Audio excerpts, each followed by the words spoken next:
अस्सलामुअलैकुम। चैनल जायका दिल्ली 6 में आज हम बनाने वाले हैं फिश सालन। हम फिश सालन बनाएंगे, लेकिन इसकी ग्रेवी के अंदर हम एक ऐसा इंग्रेडिएंट यूज करेंगे कि आपकी ग्रेवी एकदम लाजवाब हो जाएगी और जो भी खाएगा बस खाता ही रह जाएगा। 600 ग्राम फिश है, हमने इसको धो के यहाँ रख दिया है। फिश किस तरह धोएं इसकी वीडियो हमारे चैनल पर अपलोड है, तो आप देख लें। 700 ग्राम के करीब है हमारी फिश। सबसे पहले हम एक ग्राइंडर ले लेते हैं। छोटा सा ग्राइंडर लिया है हमने। एक मीडियम साइज की प्याज है। प्याज को किस तरह रोस्ट करें इसकी भी वीडियो चैनल पे अपलोड है। वैसे हम ये प्याज रोस्ट करके किचन में रखते हैं क्योंकि बहुत सारी चीज़ों के अंदर ये जाती है, और जब प्याज तली हुई मौजूद होती है तो बहुत सारी डिशेज इतनी आसानी से बन जाती हैं कि और डिश से भी बहुत ही आसानी से। तो ये हम ग्रेवी में यूज़ करेंगे। तो अब हम इसमें डाल देते हैं 50 ग्राम के करीब दही, और इसको एकदम से घुमा कर लाते हैं। बहुत से बंदे कहते हैं कि फिश के साथ दही नहीं चलती है, लेकिन आप यूज़ करें, बहुत ही अच्छी होती है और नुकसान बिल्कुल भी नहीं देती है। आधा कप कुकिंग ऑयल ले लें। इसी ऑयल के अंदर मैंने प्याज फ्राई की थी, और 5 लौंग हैं, 5 ही हरी इलायची हैं, एक छोटा सा दालचीनी का टुकड़ा है और 1/4 टीस्पून जीरा है। ये डाल देते हैं, और इसमें डालते हैं 1 टेबल स्पून जिंजर पेस्ट और 1 टेबल स्पून ही garlic paste. 1 teaspoon red chilli powder है, 2 टीस्पून धनिया है, 1/2 टीस्पून कश्मीरी लाल मिर्च ली है और 1/4 टीस्पून लिया है हमने हल्दी।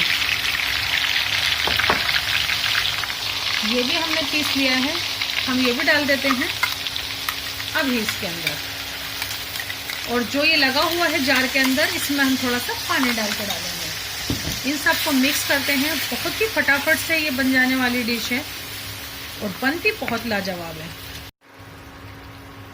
जार में 50 ml पानी ले लिया है और वो डाल देते हैं।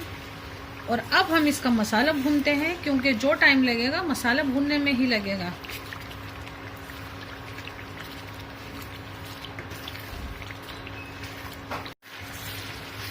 ऐसी आवाज आने तक मसाला भूनना है। पूरा ऑयल बाहर आ जाना चाहिए, और आप देखें कितना बढ़िया दिख रहा है ये मसाला। अब हम इसमें ये फिश डाल देते हैं। आप चाहें तो फिश को रोस्ट कर सकते हैं, थोड़ा सा डीप फ्राई कर सकते हैं, लेकिन हम अक्सर इसी तरह से डालते हैं। तो बस हम ये ग्रेवी में डाल देते हैं।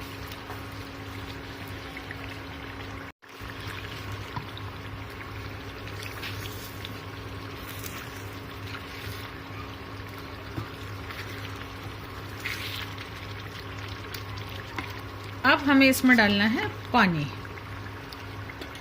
तो सबसे पहले हम इसमें नमक डाल देते हैं। आप अपने जायके के मुताबिक डाल लें। 1 टीस्पून नमक डाल दिया है हमने। और इसमें डालते हैं हम 100 ml पानी।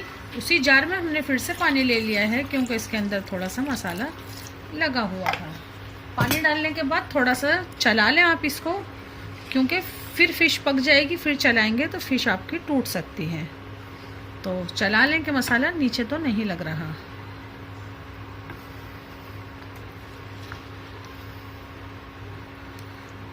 बहुत ज़्यादा खुश्क हम इसे नहीं पकाएंगे, तो हम इसमें थोड़ा सा पानी और डाल देते हैं। सिर्फ 50 ml के करीब और डालते हैं, क्योंकि हमें इसे अभी पकाना भी है। अब हम इसको कवर करते हैं और मीडियम फ्लेम पर इसको पकने देते हैं। 1-2 बार बीच में देखेंगे, फिर दिखाते हैं आपको। इसमें लगेंगे कम से कम 12 मिनट। 5 मिनट हो गए हैं इसको पकते हुए। ये देखें कितना लाजवाब दिख रहा है। ये हमारा चिकन करी अभी से ही। बस सिर्फ यूं करना है। इस वक्त आपको क्या करना है, सिर्फ इसका नमक चखना है। नमक आपके मुताबिक नहीं है तो आप नमक डाल दीजिए, या फिर हल्का सा यूं हिला के वापस ढक देते हैं। जब तक ग्रेवी ऐसी नहीं होती कि हमें कितनी चाहिए, जब तक हम इसको पकने देंगे। फिर से कवर करते हैं। 15 से 16 मिनट हो गए हैं टोटल इसको पकते हुए। और ये देखें, मैंने कहा था हम इसको ज़्यादा टाइट रखेंगे भी नहीं। बस ये हमें ऐसे ही चाहिए थी हमारी फिश। फ्लेम को हमने बंद कर दिया है। फिर से कवर करते हैं। 5 मिनट बाद करते हैं इसको डिश आउट। अब हम इसको निकाल लेते हैं प्लेट के अंदर। आप चाहें तो इसके अंदर डाल सकते हैं गरम मसाला, लेकिन हम कभी भी नहीं डालते हैं, इसलिए हम आज भी नहीं डालेंगे। यकीन जानिए, आप इसको एक बार ज़रूर बनाइए, बिल्कुल इसी तरह से तली हुई प्याज और इसी तरह से बिल्कुल पानी डाल के आप एक बार ज़रूर से बनाइए। जरा सा हरा धनिया डाल देते हैं, आपको नहीं डालना है तो बिल्कुल भी नहीं डालिए। थोड़ा सा नींबू रख देते हैं, जिसको डालना है डाल लेंगे, इसके अंदर नींबू का थोड़ा सा रस अच्छा लगता है। ज़रूर बनाएं आप ये इजी फिश करी हमारे तरीके से, यानी कि जायका दिल्ली 6 के तरीके से ज़रूर बनाएं। हमसे जुड़े, हमारी हौसला अफजाई, हमारे चैनल को सब्सक्राइब और हमारी इजी सी फिश को लाइक करना आप बिल्कुल नहीं भूलें। ज़रूर से बनाइएगा आप। अल्लाह हाफिज़।